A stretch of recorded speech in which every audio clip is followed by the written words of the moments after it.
Primeira carta de Paulo aos Tessalonicenses. 1 Tessalonicenses 1. Eu, Paulo, e Silas e Timóteo, escrevemos esta carta aos irmãos da igreja da cidade de Tessalônica, a vocês que estão unidos com Deus o Pai e com o Senhor Jesus Cristo. Que a graça e a paz estejam com vocês. Nas nossas orações, sempre damos graças a Deus por todos vocês e nunca deixamos de pedir em favor de vocês. Pois lembramos na presença do nosso Deus e Pai como vocês puseram em prática a sua fé, como o amor de vocês os fez trabalhar tanto e como é firme a esperança que vocês têm no nosso Senhor Jesus Cristo. Irmãos, sabemos que Deus os ama e os escolheu para serem dele. Pois temos anunciado o Evangelho a vocês, não somente com palavras, mas também com poder, com o Espírito Santo e com a certeza de que esta mensagem é a verdade. Vocês sabem de que maneira nos comportamos no meio de vocês para o próprio bem de vocês. E vocês seguiram o nosso exemplo e o exemplo do Senhor Jesus. Embora tenham sofrido muito, vocês receberam a mensagem com aquela alegria que vem do Espírito Santo. Desse modo, vocês se tornaram um exemplo para todos os cristãos das províncias da Macedônia e da Acaia. Pois a mensagem a respeito do Senhor partiu de vocês e se espalhou pela Macedônia e pela Acaia, e as notícias sobre a fé que vocês têm em Deus chegaram a todos os lugares. Portanto, sobre isso não é preciso falarmos mais nada.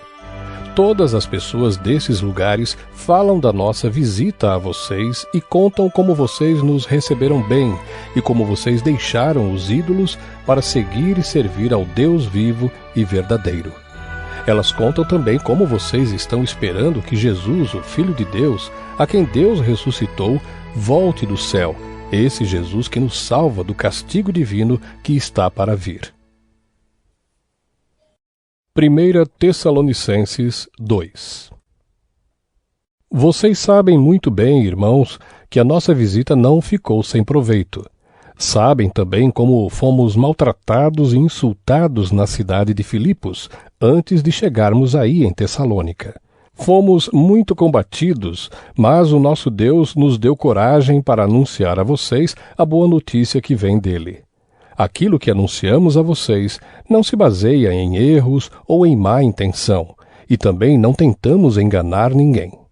Pelo contrário, sempre falamos como Deus quer que falemos, porque Ele nos aprovou e nos deu a tarefa de anunciar o Evangelho.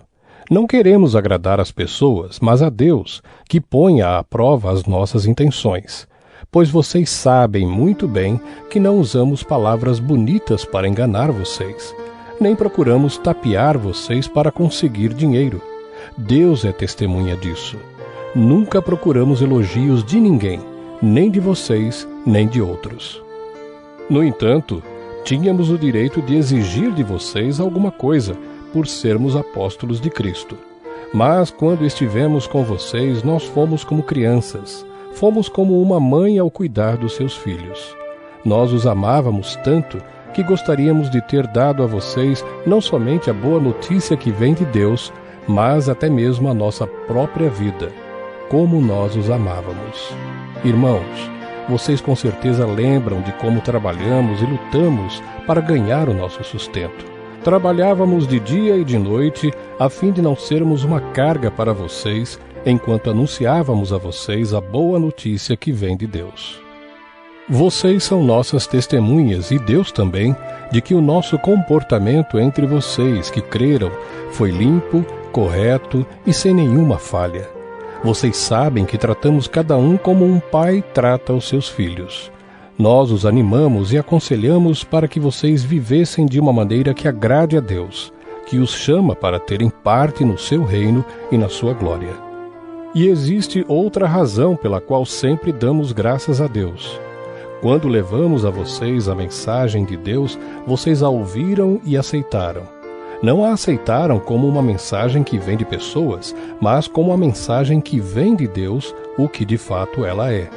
Pois Deus está agindo em vocês, os que creem.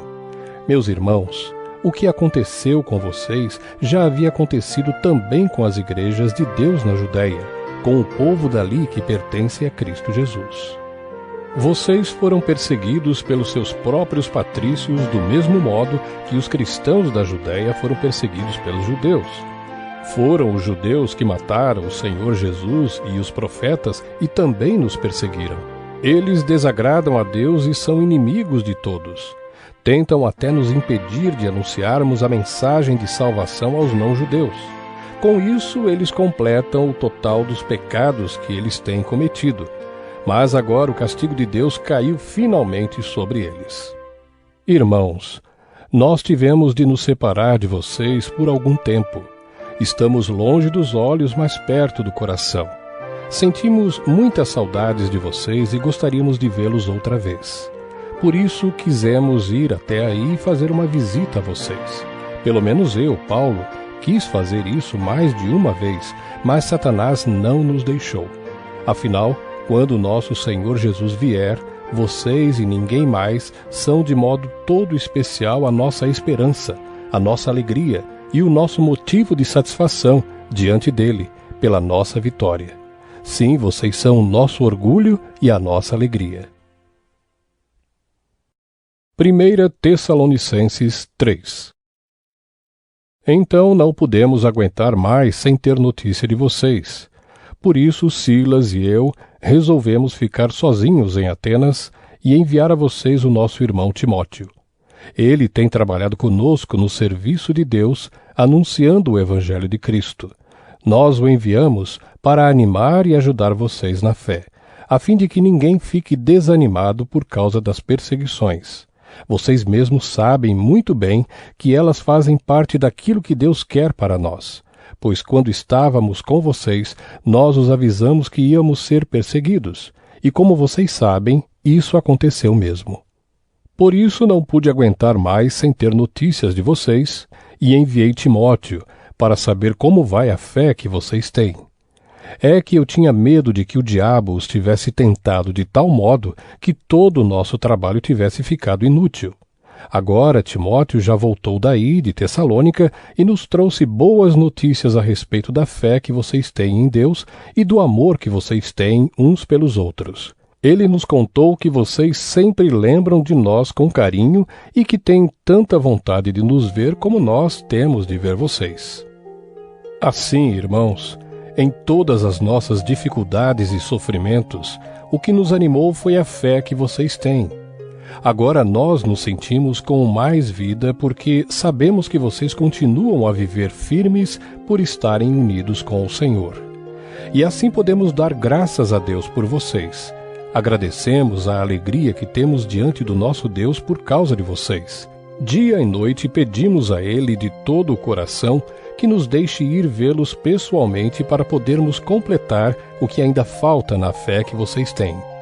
Que o próprio Deus, o nosso Pai, e o nosso Senhor Jesus preparem o nosso caminho para podermos ir visitar vocês. Que o Senhor faça com que cresça cada vez mais o amor que vocês têm uns pelos outros e por todas as pessoas, e que esse amor se torne igual ao nosso amor por vocês.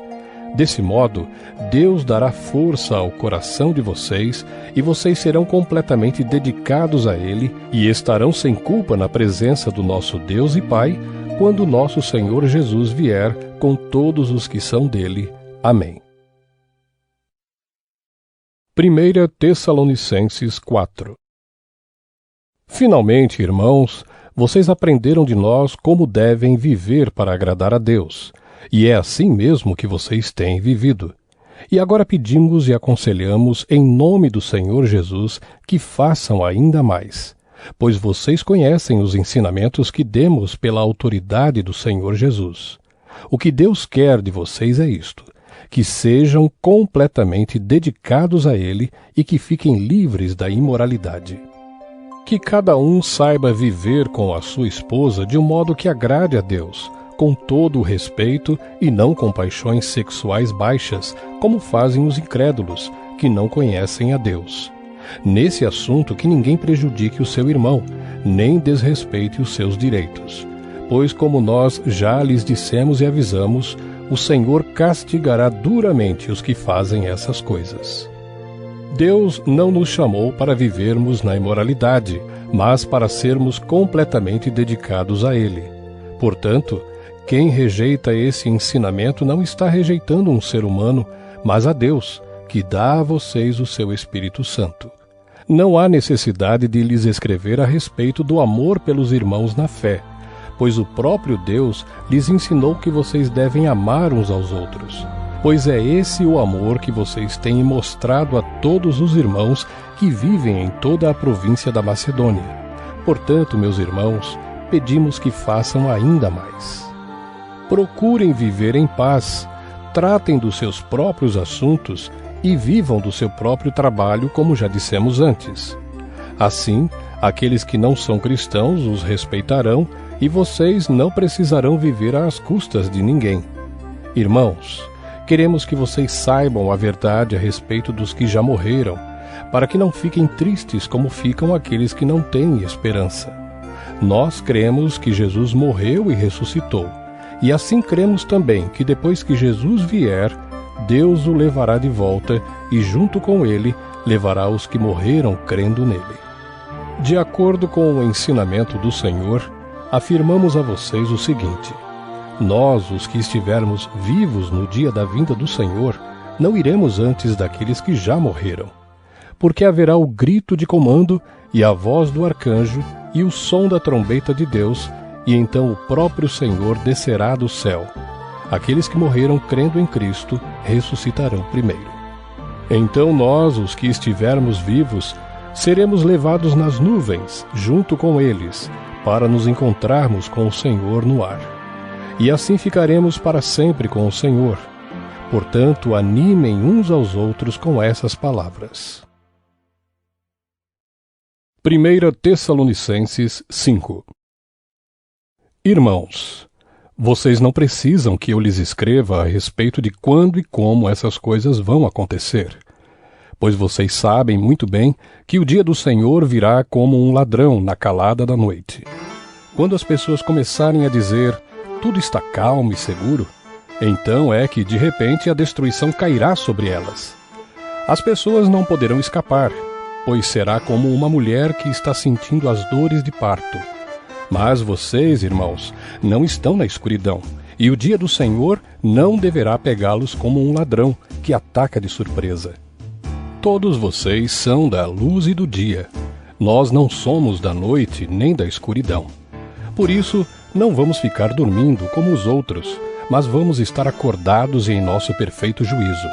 Os que dormem, dormem de noite, e os que bebem é de noite que ficam bêbados. Mas nós, que somos do dia, devemos estar em nosso perfeito juízo. Nós devemos usar a fé e o amor como couraça, e a nossa esperança de salvação como capacete.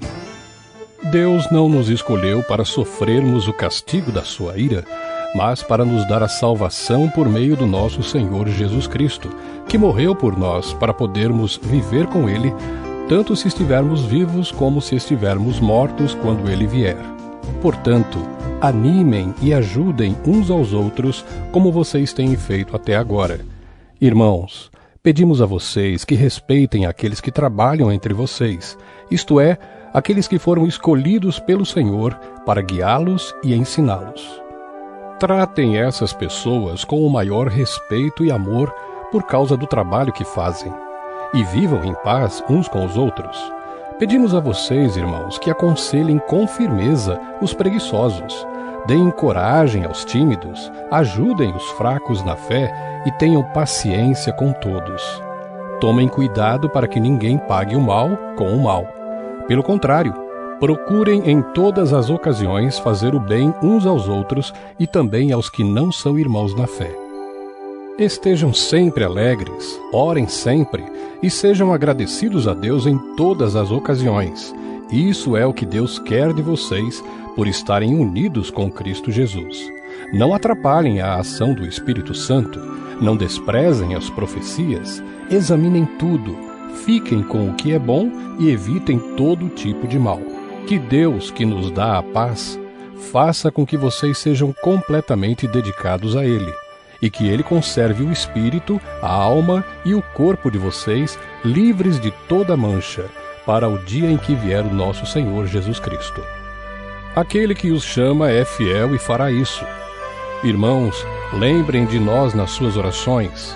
Cumprimentem todos os cristãos com um beijo de irmão. Peço com insistência, pela autoridade do Senhor, que esta carta seja lida para todos os irmãos. Que a graça do nosso Senhor Jesus Cristo esteja com vocês.